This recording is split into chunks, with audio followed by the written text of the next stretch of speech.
یہ سب کچھ کیا ہے؟ شرم نہیں آتی تمہیں؟ یہ کس طرح کی ڈریسنگ کر رکھی ہے تم نے؟ بازل شاہ غصے سے دھاڑا تھا۔ وہ جو ڈریسنگ ٹیبل کے سامنے کھڑی ہونٹوں پر لال لپسٹک لگا رہی تھی، اس کی آواز پر ہڑبڑا سی گئی۔ ہاتھ سے لپسٹک چھوٹ کر نیچے گر چکی تھی۔ آئینے میں نظر آتے بازل کو دیکھ کر اس کی جان لبوں پر آئی تھی۔ ہڑبڑا کر اس نے پیچھے پلٹ کر دیکھا۔ اس کا پورا وجود بازل نے غور سے دیکھا تھا۔ ٹائٹ جینز اور پھر چھوٹی سی شرٹ جو اس کے گھٹنوں سے بھی اوپر تک تھی، پھر کھلے بال، سلیو لیس شرٹ۔ یہ سب کچھ دیکھ کر بازل کی آنکھیں سرخ انگارہ ہو چکی تھیں۔ آج تک حویلی کی کسی لڑکی کو اس حالت میں نہیں دیکھا گیا تھا۔ حویلی کے مردوں کے سامنے لڑکیاں ہمیشہ بڑی سی چادر لے کر ہی آتی تھی، مگر یہ کیسی لڑکی تھی؟ غصے سے وہ کمرے میں داخل ہوا اور اس کے سامنے آ کر کھڑا ہو گیا کہ کچھ زیادہ ہی جوانی جوش مار رہی ہے تمہاری۔ کس کی اجازت سے تم نے یہ جینز اور شرٹ پہنی ہے؟ خود کو مضبوط دکھاتے ہوئے علیزے اگلے ہی پل اپنے بال جھٹک کر کہنے لگی، تم ہوتے کون ہو مجھ سے یہ بات کرنے والے؟ میری مرضی، میں جیسے پہلے رہتی تھی میں اب بھی ویسے ہی رہوں گی۔ تم جیسا تنگ نظر مرد مجھ پر زبردستی نہیں کر سکتا، سمجھے؟ میں دوستوں کے ساتھ کلب جا رہی ہوں پارٹی کرنے، مگر تم جیسے ڈفر کو کیا پتا کہ کلب کیا ہوتا ہے، جس کی ساری زندگی اپنے گھر کی عورتوں کو لگام ڈالنے میں گزر گئی ہو۔ اب ہٹو میرے راستے سے۔ وہ اسے ایک طرف دھکا دے کر جیسے ہی گزرنے لگی تو وہ اسے بازو سے کھینچ کر اپنے پاؤں میں جکڑ چکا تھا۔ اس حالت میں وہ بے حد حسین لگ رہی تھی۔ ایک پل کو تو اس حالت میں دیکھ کر بازل کا دل مچل چکا تھا۔ آج سے پہلے کسی لڑکی کے لیے اس نے ایسا نہیں سوچا تھا۔ واحد علیزے تھی اس کی منگیتر جسے وہ پسند کر بیٹھا تھا، مگر اس کی حرکتیں تو بالکل ہی بے حیائیوں والی تھی۔ زور سے اس کی کمر بھینچ کر کہنے لگا، تمہیں ایک بار میری کہی بات سمجھ نہیں آئی؟ اگر اتنا ہی شوق ہے نا تو یہ لباس میرے سامنے پہن کر گھومو۔ میرے سامنے چاہے اس سے بھی زیادہ بے باک لباس پہن کر آ جاؤ، مجھے کوئی مسئلہ نہیں ہے، کیونکہ تمہارے وجود، تمہارے چہرے اور تمہاری آنکھوں پر صرف میرا ہی حق ہے۔ لیکن اگر تم نے اپنا وجود کسی اور کو دکھانے کی کوشش کی یا پھر یہ گندا لباس پہن کر اس گھر سے باہر قدم رکھا تو مجھ سے برا کوئی نہیں ہوگا تمہارے لیے، سمجھی تم؟ وہ غصے سے دھاڑ کر بولا تھا۔ ایک بار علیزے کام چکی تھی۔ 18 سالہ علیزہ اس کی باہوں میں مچل رہی تھی۔ کہنے لگی کہ چھوڑو مجھے، میں کبھی بھی تم جیسے شخص سے شادی نہیں کرنے والی۔ ابھی صرف منگنی ہوئی ہے اور تم مجھ پر حق جتا رہے ہو۔ شادی کے بعد تو شاید میری جان ہی لے لو گے۔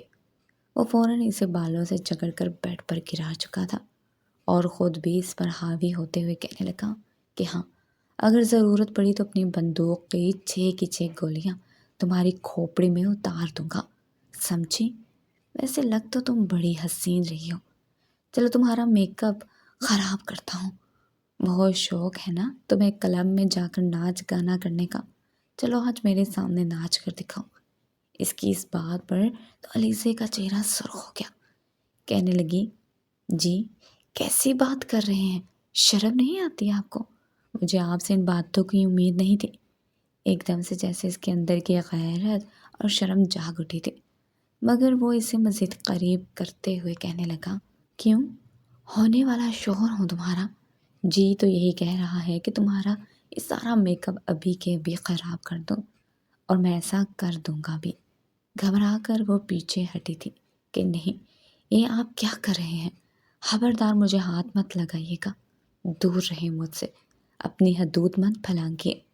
اسے یہ ڈرتا دیکھ کر بازل شاہ لطف اندوز ہوا تھا۔ ہنس کر کہنے لگا، کیوں؟ تم تو ماڈرن لڑکی ہو نا، گاؤں کی تنگ سوچ تمہیں راس نہیں ہے۔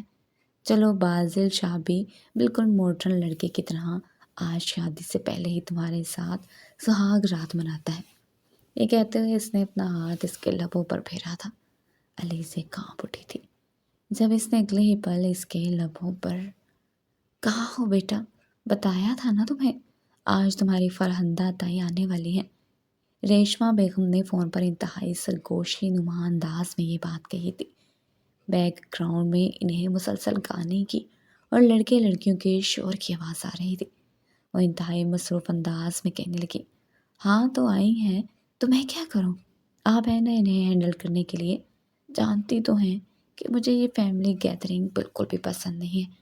میں ابھی اپنے دوستوں کے ساتھ انجوائے کر رہی ہوں، جب میرا موڈ ہوا میں گھر آ جاؤں گی، اور پلیز اس پر کوئی بھی میرے ساتھ الٹی سیدھی اگر بات کرے گا نا تو میں ان کو سنا جاؤں گی۔ میں اب پہلے والی علیزہ شاہ نہیں رہی۔ انتہائی نخریلے انداز میں وہ یہ بات کر چکی تھی۔ آج جو یونیورسٹی میں ان کی پارٹی تھی، یونیورسٹی کم اور کوئی ناچ گانے کا اڈا زیادہ لگ رہا تھا۔ لڑکے لڑکیاں سب ایک ساتھ ناچ گا رہے تھے، انڈین گانے چل رہے تھے۔ ابھی وہ بات کر ہی رہی تھی جب ایک لڑکا آگے آیا جس کا نام فواد تھا، اور فواد اپنی انگلیاں علیزہ کی کمر پر پھیرتے ہوئے کہنے لگا، علیزہ کیا کر رہی ہو؟ چلو نا ڈارلنگ، ڈانس کرتے ہیں، روز روز یہ موقع تھوڑی آئے گا۔ وہ فوراً ہنس کر اپنے دوست کے بغل گیر ہوتی سب دوستوں کے ساتھ ناچ گانے میں مصروف ہو چکی تھی، اور ریشمہ بیگم تو اپنا سر پکڑ کر رہ گئی۔ بیٹی کو دی جانے والی بیجا ڈھیل نے آج انہیں اس نوبت پر پہنچا دیا تھا کہ ان کی بیٹی ان کے ناک کے نیچے سب کچھ کرتی پھر رہی تھی۔ اگر خاندان کے مردوں کو پتہ چل جاتا تو یقیناً اپنے سامنے کھڑا کر کے اسے بھون چکے ہوتے۔ فرخندہ تائی ایک بار پھر کہنے لگی، کیا ہوا ریشمہ؟ کیا کہتی ہیں ہماری بچی؟ کیا تم نے اسے بتایا نہیں کہ ہم آ رہے ہیں؟ ریشمہ فوراً مسکرا کر کہنے لگی کہ جی میں نے اسے بتایا ہے، آپ کا سن کر تو وہ بالکل خوشی سے پھولے نہیں سما رہی تھی۔ کہہ رہی تھی کہ بس آدھے گھنٹے میں آ جاتے ہیں، بس وہ دوستوں کے ساتھ ذرا اس کا اسائنمنٹ وغیرہ کا کام چل رہا تھا نا، اس لیے بچی بڑی مصروف ہے۔ فرخندہ بیگم جو گاؤں سے آئی تھی اور اپنے دل میں یہ خواہش بھی لے کر آئی تھی کہ وہ اس بار بازل کا رشتہ علیزہ سے طے کر کر جائیں گی۔ عالمگیر شاہ صاحب بھی وہیں پر ہی موجود تھے۔ وہ کہنے لگے کہ دیکھو عالمگیر، تمہیں بالکل اولاد کی طرح میں نے پالا ہے، اور آج میں چاہتی ہوں کہ تم مجھے اس کا حق ادا کرو۔ عالمگیر شاہ فوراً آگے ہو کر بیٹھے، اپنی ماں جیسی بھابھی کے پاس آ کر کہنے لگی کہ ارے بھابھی، آپ پر تو میری جان بھی قربان، اب تو مجھے بالکل میری ماں جیسی لگتی ہیں۔ 8 سال کا تھا جب ماں باپ کا انتقال ہو گیا تھا، تب سے آپ نے ہی تو مجھے بالکل بیٹوں کی طرح پالا ہے، اور پھر آپ نے اور بھابھی نے تو تب تک اپنی اولاد پیدا ہی نہیں کی تھی جب تک میری شادی نہ ہو گئی، صرف اور صرف اس لیے کہ کہیں اپنی اولاد کی خاطر آپ مجھ سے غافل نہ ہو جائیں۔ وہ مسکرا کر کہنے لگی کہ بس پھر میں یہ چاہتی ہوں کہ اب تمہارے گھر کی راج دلاری علی سے ہمارے گھر آ جائے۔ میں اس کا ہاتھ اپنے بازل کے لیے مانگنے آئی ہوں۔ میں چاہتی ہوں کہ بس وہ بہو بن کر ہمارے گھر کو بھی خوشیوں سے بھر دے۔ یہ سن کر عالمگیر کے چہرے پر تو مسکراہٹ چھا گئی تھی، جبکہ ریشمہ بیگم کا تو سر چکرا کر رہ گیا تھا۔ اپنی بیٹی کی حرکتوں سے وہ واقف تھی۔ ایک بار انہوں نے بھول کر ہی اپنی بیٹی سے کہہ دیا تھا کہ اگر بازل سے تمہاری شادی ہو گئی تو تم اس کے ساتھ خوش تو رہو گی نا۔ یہ سن کر ہی اس کے ماتھے پر بال پڑ چکے تھے، بیڈ سے یوں اچھ رہی تھی جیسے کرنٹ لگ چکا ہو۔ کہنے لگی کہ ہوش میں تو ہیں، میں گاؤں میں جا کر رہوں گی، وہ گاؤں جس کی دیواروں پر گائے کا گوبر لگا ہوتا ہے، جہاں پر سو گندگی ہی گندگی ہوتی ہے، ندی نالے ایسے بہہ رہے ہوتے ہیں، اور وہ گندے مندے بچے جو گلیوں میں مکھیوں میں بن بناتے ہوئے گھوم پھر رہے ہوتے ہیں۔ نہیں، بالکل نہیں، میں مر جاؤں گی لیکن گاؤں نہیں جاؤں گی۔ میں نے شادی کی بھی تو کسی بزنس ٹائکون سے کروں گی، ایک انتہائی امیر کبیر بزنس مین۔ سمجھ میں آیا آپ کو؟ میرا یہ حسن گاؤں کی ان گوار عورتوں کے طرح ضائع ہونے کے لیے نہیں ہے۔ اس کی یہ بات سن کر ریشمہ بیگم تو بس ایک گہری سانس خارج کر کے رہ چکی تھی۔ کچھ دیر بعد یہ علیزہ گھر آ چکی تھی۔ جیسے اس نے گھر میں قدم رکھا تو فرخندہ بیگم کا منہ کھلے کا کھلا رہ چکا تھا۔ کہاں وہ اپنے دیور کے سامنے بڑی سی چادر میں بیٹھی تھی، سر سے ایک بال تک نظر نہیں آ رہا تھا، اور کہاں ان کی ہونے والی بہو جینز اور شرٹ میں بال کھولے گھر میں داخل ہوئی تھی۔ یہ دیکھ کر تو فرخندہ بیگم کا ہاتھ سیدھا اپنے سینے پر گیا تھا۔ عالمگیر صاحب کے بھی ماتھے پر بل پڑے تھے۔ وہ اسے 6 ماہ پہلے ہی منع کر چکے تھے کہ آج کے بعد تم جینز اور شرٹ نہیں پہنو گی، بلکہ تم قمیض شلوار ہی پہنو گی، مگر انہیں کہاں خبر تھی کہ ان سے چھپتے چھپاتے ان کی بیٹی یہ سب کچھ پہن کر ان کی عزت کا جنازہ نکال رہی ہے۔ بغیر ہچکچاہٹ کے وہ آگے بڑھی اور فرخندہ تائی سے ہاتھ ملانے لگی۔ وہ تو اپنی بھتیجی کی حالت دیکھ کر ہی غصے میں آ چکی تھی۔ کہنے لگی کہ یہ سب کچھ کیا ہے؟ عالمگیر، کیسے شہر میں آ کر تم اپنی ریت رواج بھول گئے؟ ہمارے گھر کی بچیاں جو گھر سے باہر قدم نہیں رکھتی، تم نے شہر میں آ کر اسے لڑکے لڑکیوں کے ساتھ پڑھنے والی یونیورسٹی میں پڑھایا، مگر یہ بچی کی حالت کیا کرتی؟ میرا تو دل پھٹ جائے گا یہ دیکھ کر۔ وہ تو چنگم چبا رہی تھی۔ اپنی تائی کو یوں کہتے ہوئے فوراً چنگم چباتے ہوئے کہنے لگی، بس بس، زیادہ ڈرامے بازی کرنے کی ضرورت نہیں ہے۔ ایک تو تم گاؤں والے، اوپر سے رچ کر ڈرامے باز۔ ملنے آئی ہو نا تو ملو، 2 دن رہو شہر، گھومو پھرو اور پھر واپس نکلو۔ مجھ پر فالتو کے جملے بازی کسنے کی ضرورت نہیں ہے۔ اب اس کے منہ سے یہ لفظ نکلے ہی تھے کہ عالمگیر صاحب تو غصے سے بے پر ہی اٹھے۔ آج تک انہوں نے اپنی بھابھی کے سامنے نظریں نہیں اٹھائی تھی اور ان کی بیٹی بدتمیزی کر چکی تھی۔ ایک زوردار تھپڑ وہ سب کے سامنے سے لگا چکے تھے۔ پہلی بار وہ اپنے باپ سے تھپڑ کھا رہی تھی۔ اپنا توازن برقرار نہ رکھ سکی اور پیچھے کی جانب گرنے لگی، مگر ایک مضبوط سہارے نے اسے تھام لیا تھا۔ آنکھوں میں آنسو تھے، غصہ تھا۔ جیسے اس نے نظریں اٹھا کر دیکھا تو ایک 25 سالہ نوجوان اس کے سامنے کھڑا تھا۔ شلوار قمیض میں بلبوس انتہائی شخصیت کا حامل یہ بازل شاہ تھا، جو ابھی ابھی گھر میں داخل ہوا تھا، مگر اس بات سے انجان تھا کہ آخر یہاں پر ہوا کیا ہے۔ وہ روتے ہوئے کمرے میں جا چکی تھی۔ ماحول بڑا سنجیدہ ہو چکا تھا۔ بازل کو بھی اندازہ ہو چکا تھا کہ کچھ دیر پہلے یہاں پر کیا ہوا ہے۔ غصے کا تو وہ بھی تیز تھا۔ وہ تو سمجھ رہا تھا کہ یہ لڑکی بالکل اس کے مزاج کی ہوگی، مگر اس کی بدتمیزی اور خاص کر اپنے ماں سے ہونے والی بدتمیزی سے برداشت نہیں ہوئی تھی۔ عالمگیر صاحب ہاتھ جوڑ کر اپنی بھابھی سے معافی مانگنے لگے کہ مجھے معاف کر دو، یہ لڑکی تو ہے ہی ایسی، اور اس میں سارا کا سارا قصور ریشما کا ہے، جو میری آنکھ کے نیچے سے اس قدر بگاڑ دے گی۔ مجھے نہیں لگتا تھا کہ یہ بازل بیٹے کے قابل ہے۔ اس سے پہلے کہ وہ معذرت کرتے، فوراً بازل بول اٹھا تھا، آخر کو اپنی ماں کی ہونے والی بے عزتی کا بدلہ بھی تو لینا تھا۔ اس لڑکی کو وہ شریف طریقے سے اپنانے والا تھا۔ کہنے لگا کہ نہیں چچا جان، آپ کچھ بھی غلط مت بولیے گا۔ میں آپ کی بیٹی کو ہی اپنی ماں کی بہو بنا کر اپنے گھر لے کر جاؤں گا۔ وہ وہاں جائے گی، وہاں کے طور طریقے دیکھے گی تو سیکھ جائے گی اور ٹھیک ہو جائے گی۔ بس آپ ہماری جلدی سے منگنی کر دیجیے تاکہ ہم گاؤں جا سکیں۔ عالمگیر نے کچھ دیر سوچا اور پھر کہنے لگے کہ ہاں ٹھیک ہے، میں بھی برسوں سے گاؤں نہیں گیا اور میرا جی چاہتا ہے کہ میری بچی کی شادی گاؤں میں ہی ہو، اس لیے وہیں چل کر شادی کے سارے فنکشن کریں گے۔ یہ سن کر بازل کے چہرے پر مسکراہٹ پھیلی تھی، مگر جب یہ بات علیزے تک پہنچی تو وہ تڑپ اٹھی تھی۔ کہنے لگی کہ آپ لوگ مجھ پر اپنی مرضی نہیں تھوپ سکتے۔ میں کسی بھی طور بازل جیسے نکمے نمونے سے شادی نہیں کرنے والی، سنا آپ نے؟ مگر عالمگیر صاحب غصے سے کہنے لگے کہ تم تو کیا، تمہارا باپ بھی جائے گا گاؤں اور تمہاری شادی بازل سے ہی ہوگی۔ اس کے علاوہ اگر کسی اور کا خواب تمہارے ذہن میں ہے تو نکال کر پھینک دو، کیونکہ میرے خون میں بھی شاہ خاندان کا خون شامل ہے۔ یہ نہ ہو کہ غیرت کے نام پر میرے ہاتھوں تمہارے 2 ٹکڑے ہو جائیں۔ اپنے باپ کو سخت بولتا دیکھ کر وہ خاموش ہو چکی تھی۔ باپ سے بہت ڈرتی تھی۔ سامان پیک کر کے وہ سبھی لوگ گاؤں کے لیے نکل چکے تھے اور پورے راستے علیزے گھور گھور کر بازل کو دیکھتی رہی، جو بار بار فرنٹ میرر سے کبھی اسے مسکرا کر دیکھتا تو کبھی ایک آنکھ دبا دیتا۔ حویلی پہنچتے ہی سب نے گرم جوشی سے ان کا استقبال کیا تھا، مگر وہ تو منہ پھلاتی اپنے کمرے میں پہنچ چکی تھی۔ گاؤں اتنا بھی برا نہیں تھا، اور خاص کر یہ حویلی جو ان کے آباء و اجداد کی تھی۔ ہر کمرے میں اے سی لگا ہوا تھا، ہوادار کمرے تھے۔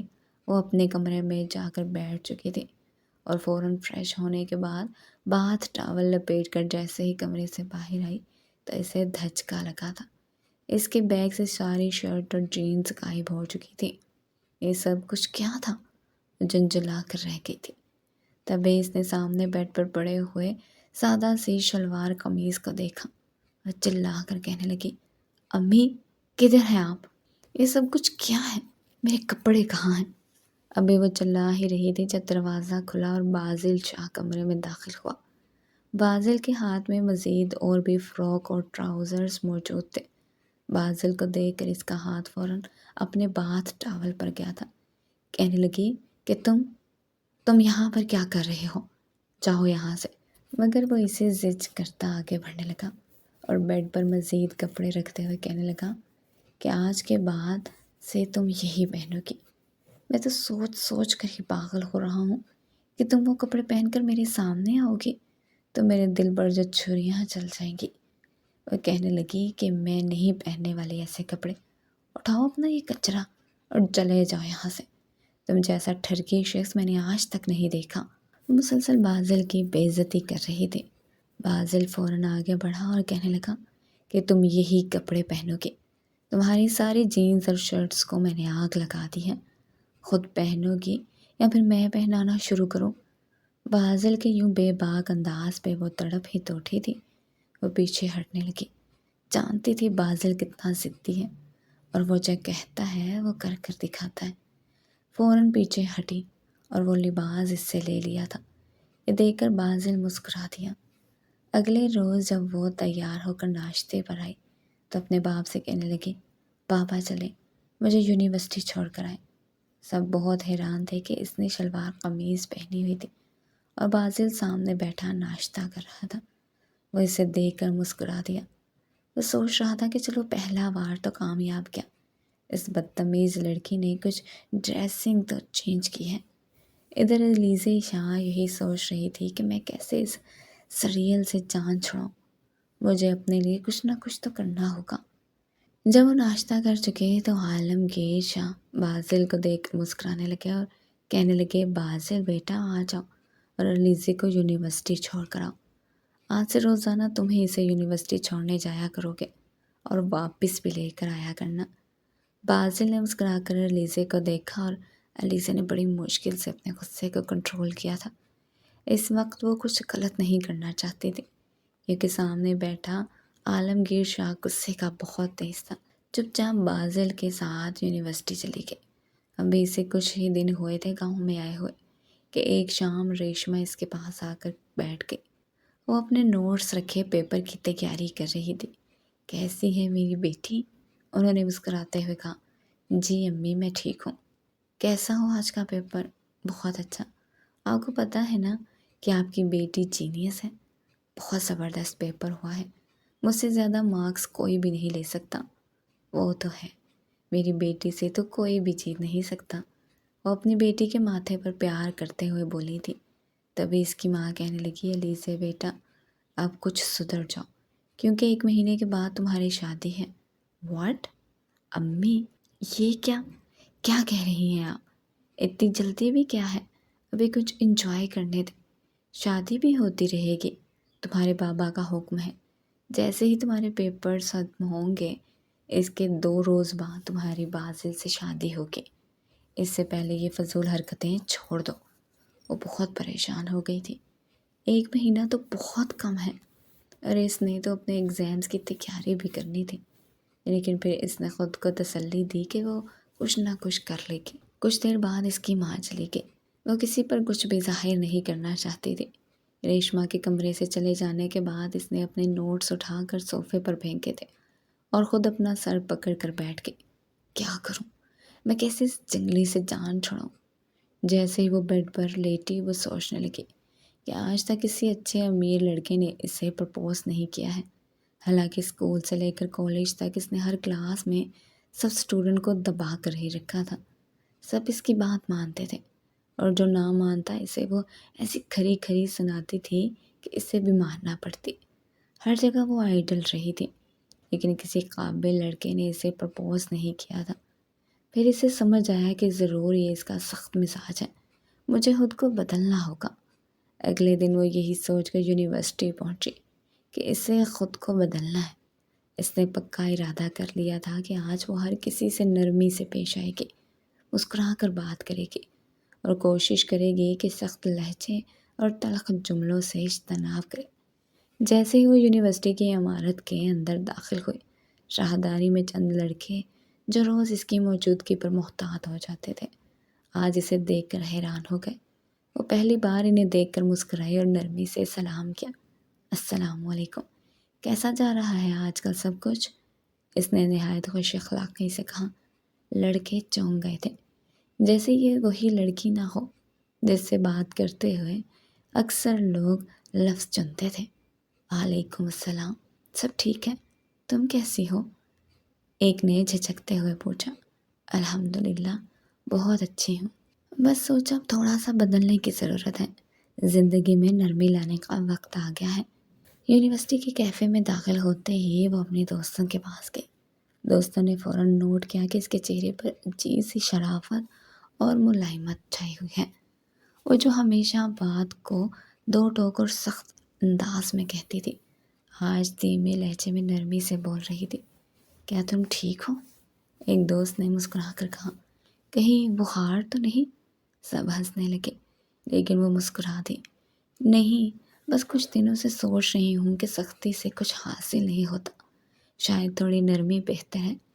پیپر دینے کے لیے جب وہ ہال میں داخل ہوئی تو وہاں بیٹھے چند لڑکوں نے آپس میں سرگوشیاں کی۔ وہ سب اسے جانتے تھے، وہ لڑکی جو کبھی کسی سے بات نہیں کرتی تھی، اگر کرے تو صرف ضرورت کے تحت، اور وہ بھی مختصر اور کڑوی۔ آج وہ خود ان سے بات کرنے آ رہی تھی۔ ہیلو، کیسے ہو سب؟ اس نے ہلکے لہجے میں کہا۔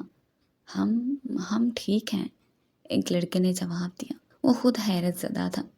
اس دن علیزہ نے کسی کو تنگ نہیں کیا اور نہ ہی کسی کی بات کاٹی تھی۔ پروفیسر نے بھی خوشی کا اظہار کیا کہ آج وہ بہت اچھے طریقے سے بات کر رہی ہے۔ پیپر کے بعد 3 لڑکے اس کے پاس آئے۔ ان میں سے ایک فہد، جسے وہ اکثر بکواس بند کرو کہہ کر چپ کروا دیتی تھی، آج اسے کہنے لگا، یہ کیا ہو رہا ہے علیزہ؟ تمہیں کیا ہو گیا ہے؟ کیا مطلب؟ اس نے معصومیت سے پوچھا۔ مطلب یہ کہ تم آج کل بہت بدلی سی لگ رہی ہو، نہ غصہ، نہ طنز، نہ تیز جواب۔ ہمیں تو لگتا ہے تم ویسے ہی اچھی ہو جیسے پہلے تھی۔ دوسرے لڑکے نے بھی فوراً ہاں میں ہاں ملائی تھی۔ ہاں واقعی علیزہ، تمہاری وہ سختی، وہ اعتماد، ویسے تمہاری اصل شخصیت تھی، وہی تمہاری اصل شخصیت تھی۔ اب لگتا ہے جیسے تم خود کو زبردستی بدلنے کی کوشش کر رہی ہو۔ علیزہ خاموش ہو گئی۔ کینٹین میں بیٹھ کر اس نے چپ چاپ چائے کا کپ ہاتھ میں پکڑا ہوا تھا۔ ارد گرد کے شور میں بھی وہ خود کو تنہا محسوس کر رہی تھی۔ کچھ دیر بعد اس کی سب سے اچھی دوست عائشہ اس کے پاس آئی۔ کیا ہوا علیزہ، تم اتنی خاموش کیوں ہو؟ بس سوچ رہی ہوں کہ میں نے تبدیلی کی کوشش کی ہے، لیکن لوگوں کو تو میری پرانی عادت ہی اچھی لگتی ہے۔ عائشہ مسکرائی۔ دیکھو، تم جیسی بھی ہو، تم اپنی مرضی سے ہو۔ جو رویہ تمہیں اندر سے سکون دے وہی اختیار کرو۔ لوگ تو ویسے بھی کچھ نہ کچھ کہیں گے۔ پہلے سختی کا اندازہ دیتے تھے، اب نرمی کا کر رہے ہیں۔ اصل بات یہ ہے کہ تم خود اپنے اندر کیا محسوس کرتی ہو۔ وہ کچھ لمحے خاموش رہی، پھر دھیرے سے بولی، میں خود بھی تھوڑا الجھ گئی ہوں۔ مجھے لگا کہ شاید میرا سخت رویہ ہی ہے کہ لوگ مجھ سے فاصلہ رکھتے ہیں، خاص طور پر لڑکے، لیکن اب لگتا ہے کہ میری وہی سختی ان کے لیے کشش رکھتی تھی۔ عائشہ نے کاندھے پر ہاتھ رکھا۔ دیکھو، پسند اور ناپسند تو ہر کسی کی ہوتی ہے۔ کچھ لوگ نرمی کو کمزوری سمجھتے ہیں، کچھ سختی کو وقار۔ اصل بات تمہارے ارادے اور دل کی ہے۔ اگر تم یہ سب اس لیے کر رہی ہو کہ لوگ تمہیں پسند کریں تو یہ تبدیلی دیر پار نہیں ہوگی، لیکن اگر یہ تمہارے دل کی آواز ہے تو اسے اپنانا چاہیے، چاہے لوگ کچھ بھی کہیں۔ وہ مسکرا دی۔ شاید تم ٹھیک کہہ رہی ہو، مجھے خود کو اپنی مرضی سے ہی جینا ہے۔ اگلے دن جب وہ یونیورسٹی آئی تو اس کا انداز پہلے جیسا نہ تھا، نہ بالکل ویسا جیسے پہلے تھا، نہ بالکل بدلا ہوا۔ پھر دن گزرتے رہے، وہ ایگزام میں مصروف رہی۔ پھر اس دن علیزہ کا آخری پیپر تھا۔ اس نے ایک شور شرٹ پہنی تھی اور اس پر چھوٹا سا دوپٹہ لیا، یعنی شلوار قمیص ہی تھی، جو کہ اس کی فیملی کو پسند تھا۔ آج اسے ڈرائیور یونیورسٹی چھوڑنے آیا تھا، کیونکہ رات بازل کی طبیعت خراب تھی تو وہ ابھی تک اٹھا ہی نہیں تھا۔ اس نے شکر کیا،